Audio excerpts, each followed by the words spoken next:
Today my guest is JohnFry, the 14th president of Drexel University. Drexel is a comprehensive research university with a long-standing cooperative education program.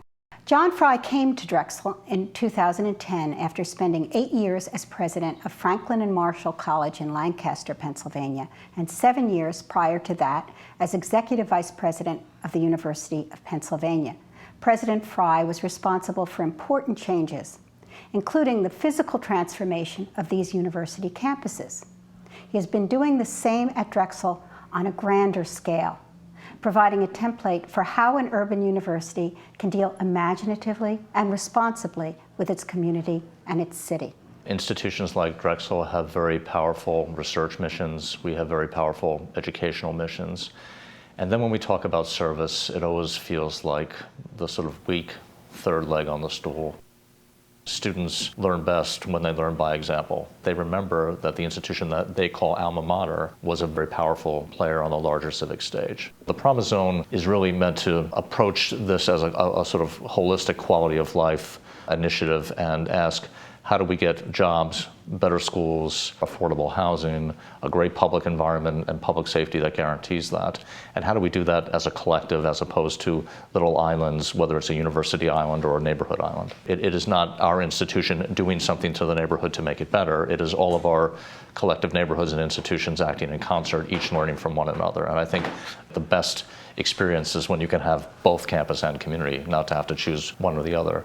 The idea behind the innovation neighborhood is, can we aggregate all of that incredible talent and all of those intellectual assets and focus them in a place that's a special place next to the third busiest train station in the United States?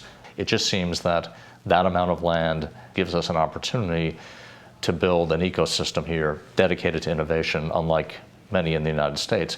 We have some examples. We have Palo Alto, anchored by Stanford. We have Cambridge, anchored by MIT and Harvard. And if you go to those places, they are unbelievable in terms of the production and transmission of knowledge and the formation of companies and the historic economic development that they've created well beyond their regions.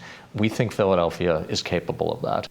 A good architect can understand the interactions on a campus like ours, a campus devoted to, again, the creation and transmission of knowledge, and then think about how to develop a comfortable and memorable place for that to occur, where also people feel important. When you walk into these new buildings, among other things, you feel important because it's a great space. Someone really thought about it and labored over it and talked to a lot of people when they put together the program. And so if you go into Urban or if you go into LeBeau, I think people's reaction is not only are these beautiful spaces, but someone really cares about me and they care about my colleagues because they've taken enough time and effort and made enough investment to create a place that we want to be. Anything I do is done in concert with others, my senior team, my deans, my faculty, our students, my trustees.